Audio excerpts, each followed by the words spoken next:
I can't hear you.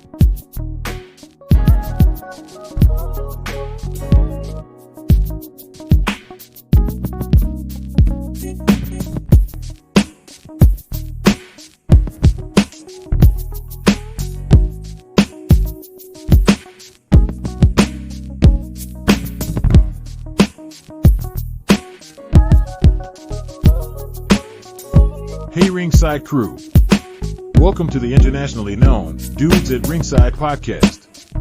And now here's your host, Joe, Panther the Third. Happy Valentine's Day to all my wrestling lovers out there, and welcome to another episode of the internationally known Dudes at Ringside podcast. I'm your host, Joe Panther the Third, and today, lovers and lovers of the hearts, I have a young lady that I want you to meet. Introduce yourself. Hey everyone, my name is Xenia. I am Xenia Did That on every platform.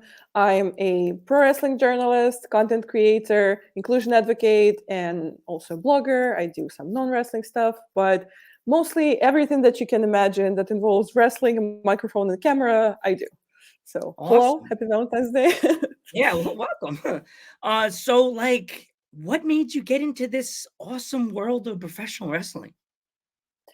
I mean, I've been enjoying it as a fan for a very long time, for about 16 years now, I want to say. But then, at one point, I found myself getting higher education in journalism and PR, and I'm actually trained to do what I do. Contrary to some internet comments that tell me I'm not a real journalist. No shade, no shade. And I kind of decided to put the two together at one point about 5 years ago and give it a try. And I've been working towards my goals. Some highs, some lows, but I think it's been going pretty well. Awesome. So, as you do the interviews like I do, but you do them a lot of them in person. So, Yeah. who has been like your favorite interview you've done so far out of all your interviews? It's such a tricky question because I think every interview that I've done has been wonderful in its own way, and some chaotic in its own way, and some strange in their own way. I think I always give like a very biased response. Like, if you follow me on social media, you probably know that I have my favorites, and I did interview Best Friends, the tag team, Chuck Taylor and Trent Beretta. And that's definitely one of my favorite ones. And it feels special because it was one of the first, maybe five-ish interviews that I did when I came to the US, when I already had my channel and was already kind of getting off the ground. And it's also the one and only interview that I've ever done that was shot inside Daly's place, which also makes it feel really special. And I just generally think it's such a good interview, not just because they're my favorite tag team, but we just talk about so many things.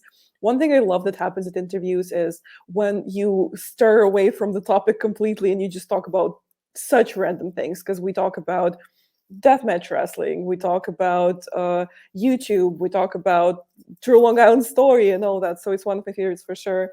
Another favorite would be formerly known Dolph Ziggler, now known as Nick Nemeth. Um, Also because he's been a favorite for many years, and now it's more of a working relationship as opposed to a fan versus superstar relationship. And he's just incredible to work with. Like, on the set during the interview, he's just an absolute delight to work with. And during that interview, we didn't even really talk about wrestling. We talked about comedy. We talked about his comedy tour, his stand-up, and he did manage to mention Goldberg and get us into Fightful headlines, but it was also a really fun interview that had to do more with his other facets other than wrestling. So definitely also a favorite. A recent favorite is my interview with Nyla Rose, because she's also a Mm. great friend, the former AEW World Women's Champion, and it was a long in the making, but then we finally made it happen. It's a really cool interview too. We talk about her experience in cinema and TV, about her future plans, and it's just really a really amazing interview as well. So check it out if you haven't yet. Awesome. So, where is like the furthest place you traveled to go to a professional wrestling event? I maybe would have to say China. Wow. Shanghai.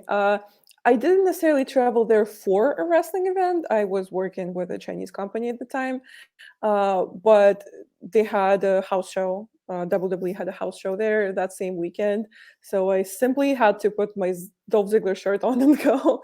And I did make a video. I made a vlog, and it was still very early stages of me starting YouTube, so it's very old school YouTube. It's very short, like a 7-minute vlog. Now no one does a 7-minute vlog, and I don't even do vlogs anymore. But it's one of my favorite videos still, and a lot of viewers have expressed that too, because it just shows such a different atmosphere at a wrestling show than you would find in the US or even in Europe. Um, and it's still not super authentic, obviously, because it's WWE, it's not a local promotion.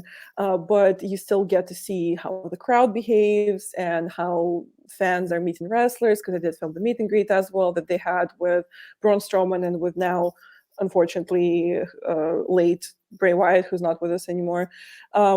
But yeah, it's a very special video, and it was a very special place to see wrestling for sure.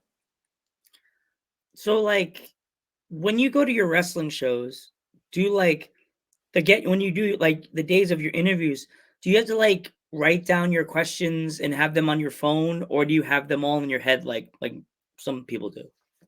I usually have the questions written down and on my phone. Uh, I genuinely usually have the idea of what I'm going to say, what I'm going to ask, but sometimes, in the moment you might forget, or you might like start too far away from the topic. I prefer to have them written down.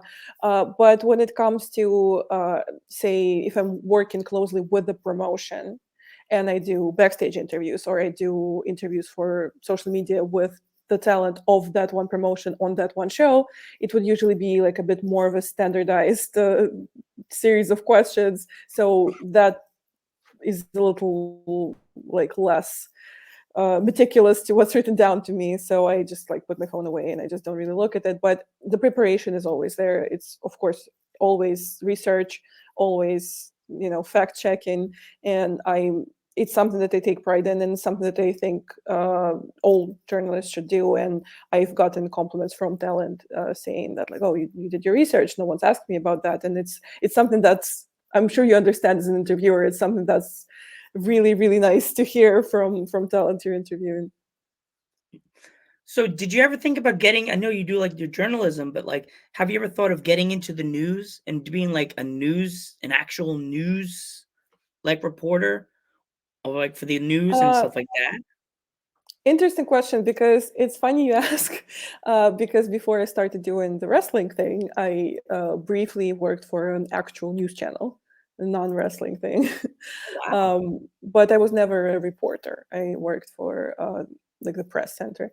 But honestly, no, because first of all, I think it takes a very different set of skills, because I've mentioned off camera that I actually have an education in journalism and PR, and I have a master's in new media, and I've taken courses that that were specifically for video interviewing and writing as well. So I'm very, very much trained to do what I do.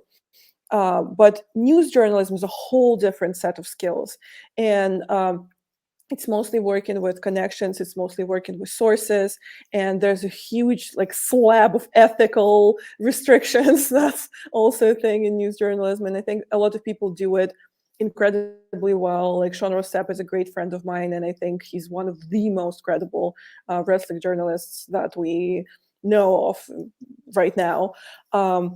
But it's just not really something that I want to do. I'm not an investigation journalist. I'm not a news journalist, and I'm pretty sure I've said that like explicitly. Like I'm not a news journalist, because it's very different, and people confuse the two sometimes, and people try to measure your work by the same measurers as they would a news journalist, which is not quite what we're doing here.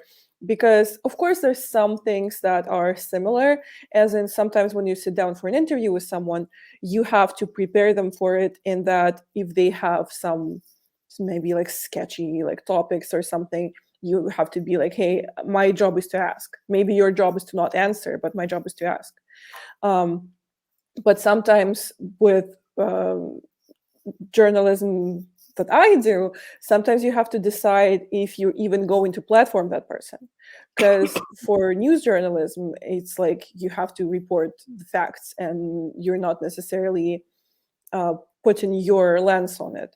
But for me, it's, I make content that's very like, that's why I like sit down interviews. I do sit down interviews, long form interviews. We get really deep. We really, really humanize the person, humanize the wrestler, and really try to uncover the personality behind the gimmick. But sometimes when a person is very problematic, it's not even something that you want to do, because it's dangerous to humanize someone who has engaged in harmful behavior. So sometimes you're like, should I even do that? So it's just a very, very different set, like I said, of skills, but also it's a very different optic. So it's not really something that I've ever been interested in doing. So no, I wouldn't say so. Is there any like wrestlers like on the indie scene or in the main like the AEW's, Impact, NWA's that they're on like your dream list to interview that you haven't interviewed yet? Yes, absolutely. Like I would love to interview pretty much every wrestler in AW. Like I would love to sit down with Hook. I would love to sit down with Athena, Tony Storm, and Saraya is also definitely a dream interview for sure. FTR, I've been trying to make it happen for a long time. Maybe eventually it will. But yeah, pretty much the whole roster. If we're talking WWE, I would definitely love to sit down with some legends. Like if we're talking just like wildest dreams, I would of course love to interview Rey Mysterio. I would love to Yeah. interview Randy Orton. Would absolutely adore to interview Randy Orton. If we're talking indies, there's also definitely some people that I would love to do that. So I've kind of briefly interviewed Matt Cardona with Battleground podcast, my friends.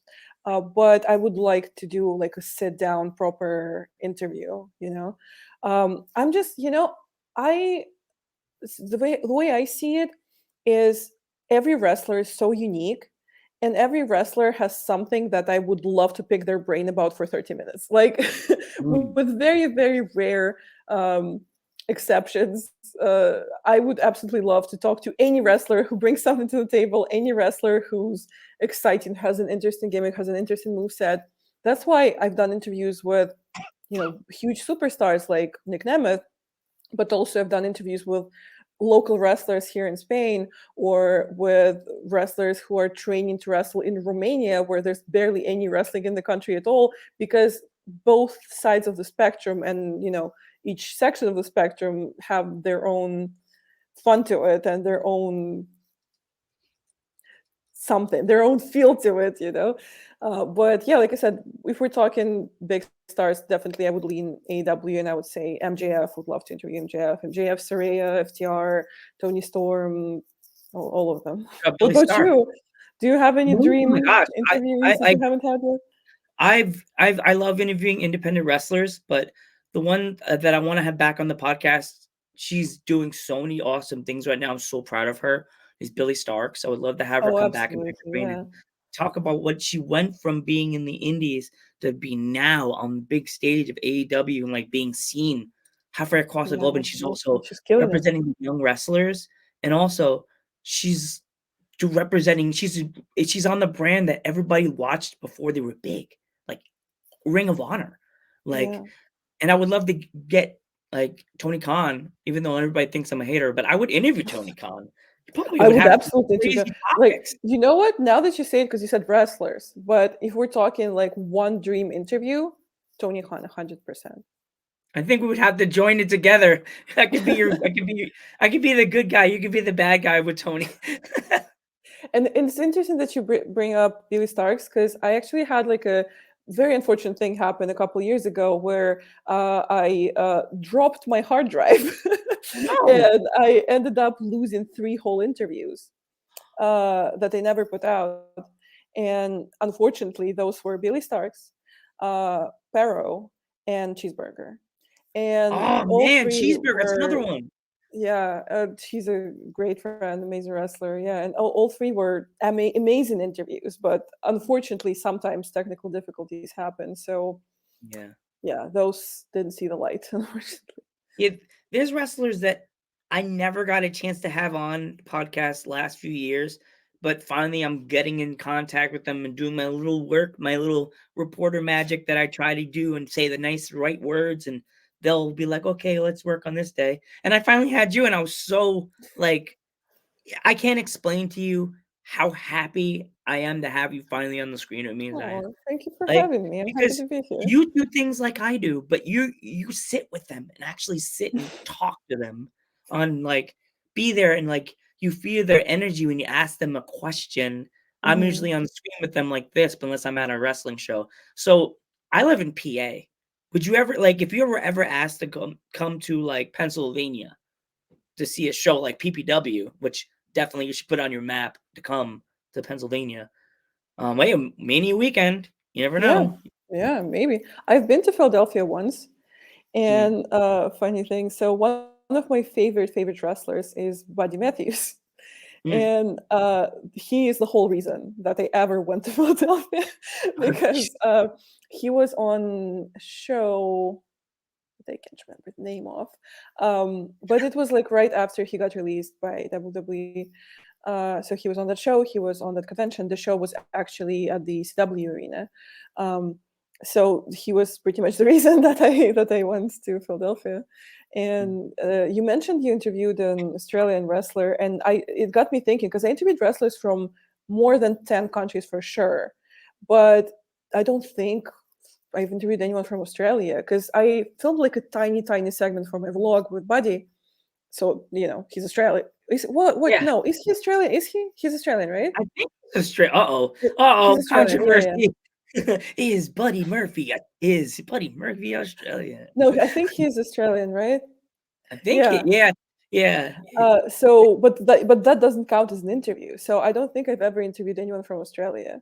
I've Well, you should interviewed definitely people like check out who I've done. You should from interview the the Izzy US, Shaw. Canada, England, Spain, Andorra, Romania, Russia. I can't even think. I've Greece. interviewed so many countries. Like I interviewed Nemo, the Star Boy. Nemo, I forgot his last name in the ring. That's Nemo. I said Nemo, and he's like, "No, it's Nemo." Nemo, the Star Boy from Spain. He's from Mm, Spain. He's a good wrestler. nice. Oof, he's really good. I've kind of gotten involved with the Spanish scene this last year, uh, and it's been an incredible journey. I've managed a tag team in Barcelona, and I'm actually wearing like our colors. This is That's kind of our cool. thing, but it's called Pura Raza, and they're in Lucha Libre Barcelona, and it's been super fun to work with them. And I've done a ton of interviews with Spanish wrestlers, and it was a discovery for me that there's so many talented people here, and and a lot of them are so young and so Mm, good for their age. It's insane, especially considering that the scene is so small, and there's not as many training facilities, and there's not as many opportunities to like go on a excursion, and there's not many people because people get good by wrestling people who are better than them.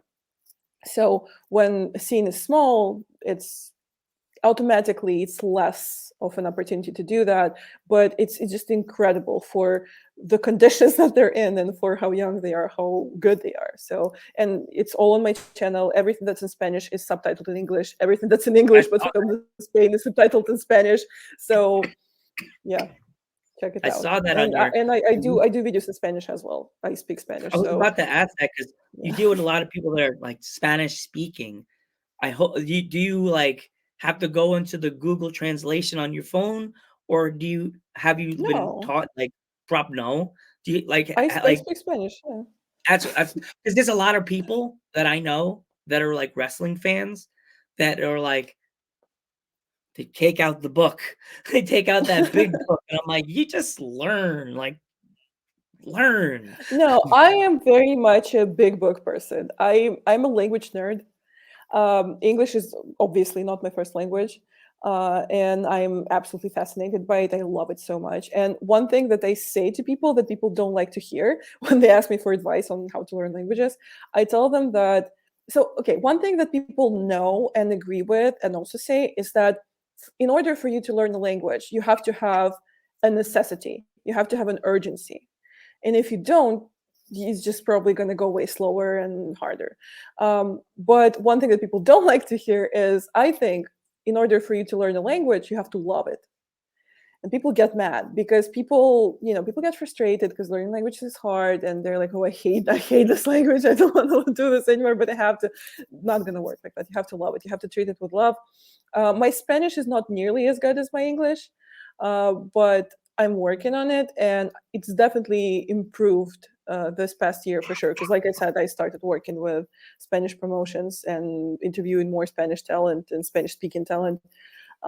So yeah, 3 languages. I've made content in 3 languages. Might have to add a fourth sometime. It's always good to have like an extra language like in like your back pocket just in case you encounter somebody that speaks a language you don't know. Like what if like you go to a show and there's one that speaks like Japanese and there's a Japanese master wrestler at the show, then you're like, oh, he's a famous Yeah. wrestler in Japan. No. Japanese is hard. I don't think I'm learning Japanese anytime soon. Like if New Japan wants to hire me, I will absolutely. So call me. So But with if your not, journalist no. skills, if you ever like was asked to go to like AAA and be like a journalist there, I would would you love take that. that Yeah, opportunity? I know you know some absolutely. Spanish, so Absolutely, I would love to do that. I would love to work with AAA, and honestly, working in whatever capacity with a Mexican promotion has been something that I've always wanted to do as well.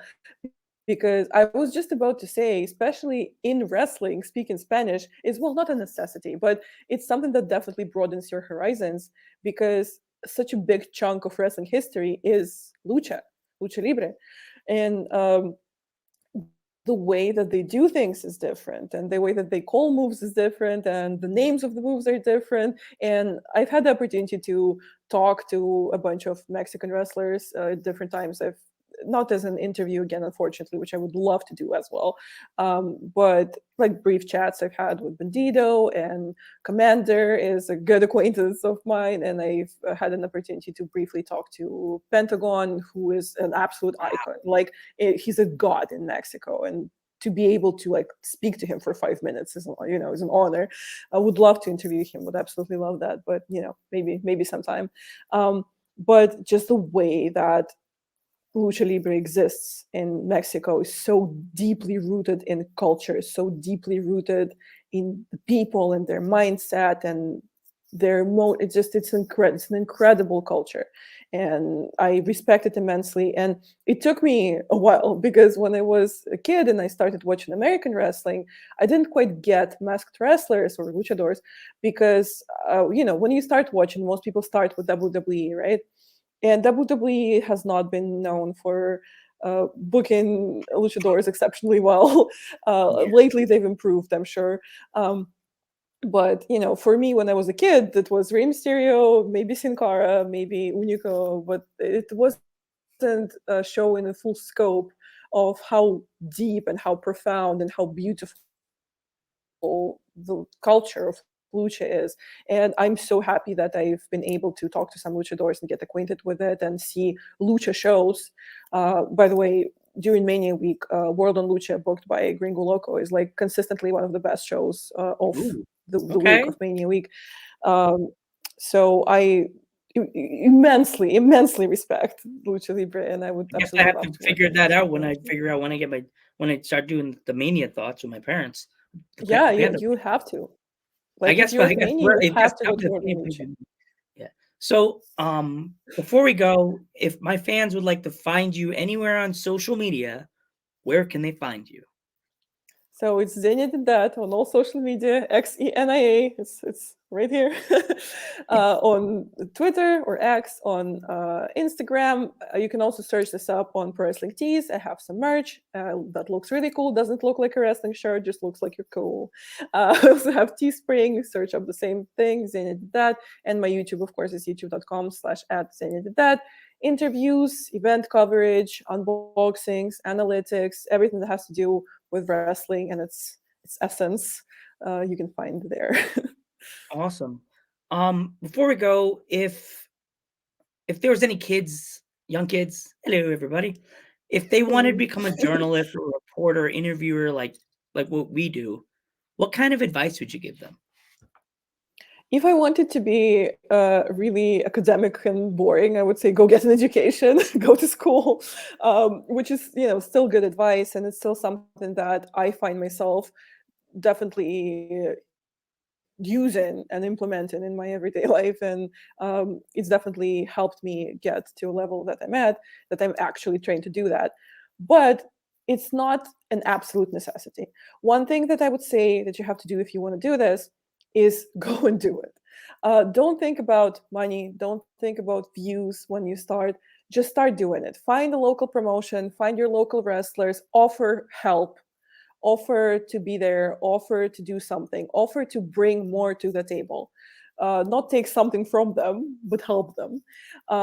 Start making content, start putting it out.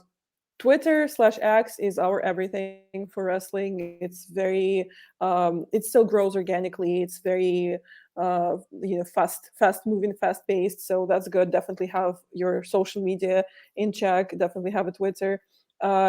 Be like keep track of events, because if you're doing something during a big event, it's more likely to get more exposure. So doesn't matter what size channel you have, but if you're posting content or post analytics or even live tweeting during a big show, you're more likely to get that exposure. So just do it. I know it sounds easier than it is done, but to start you have to start. I started very much as like a classic YouTuber. I had way more of like a YouTube blogger content, like top 5 this, top 5 that, how to do this, reacting to wrestling this, how not to that kind of stuff.